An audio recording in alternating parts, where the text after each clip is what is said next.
ছোট্ট এই দোয়াটি পড়ে ঘুমিয়ে যান, সকালে উঠে ফলাফল দেখুন। দোয়াটি একদম ছোট্ট, আমি যদি বলি আপনাদেরকে বলে হুজুর কমন দোয়া, আমরা তো সবাই পারি। এই জন্য ছোট্ট এই দোয়াটি পড়ে আজ রাতে ঘুমিয়ে যাবেন, সকালে উঠে ফলাফল দেখবেন ইনশাআল্লাহুল আজিজ। আপনি মাথা থেকে বোঝা নামিয়ে ফেললে যেরকম হালকা হয়, আপনি এরকম হালকা মনে করবেন। আপনি মনে করবেন আপনার সমস্ত গুনাহ মাফ হয়ে গেছে, এরকম একটা হালকা অনুভূতি আপনার ভেতরে কাজ করবে। খুশি হয়েছেন মনে হয় না? এই জন্য আমরা যদি ছোট্ট এই দোয়াটি পড়ে আজ রাতে ঘুমাতে পারি, সকালে উঠে ফলাফল দেখবো ইনশাআল্লাহুল আজিজ।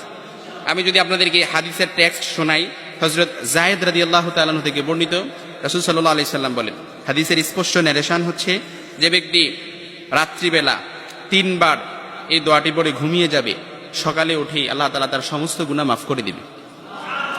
সুবহানাল্লাহ বাড়িতে যায় বললেন। এই জন্য আজ রাতেই যদি এই দোয়াটি পড়ে ঘুমাতে পারেন, সকালে উঠে ফলাফল দেখবেন ইনশাআল্লাহুল আজিজ। দোয়াটি আমরা সবাই পারি, তবে আপনাদের মনোযোগ আকর্ষণ, আপনারা একটু আমার দিক অ্যাটাচমেন্ট বাড়ান। আমি আপনাদেরকে বলতেছি, সবাই পারি, আমার সাথে একটু ঠোঁট মিলাবেন। আস্তাগফিরুল্লাহাল্লাযী লা ইলাহা ইল্লা হুয়াল হাইয়ুল কাইয়্যুম ওয়া আতুবু ইলাইহি লা হাওলা ওয়ালা কুওয়াতা ইল্লা বিল্লাহিল আলিয়্যিল আযীম।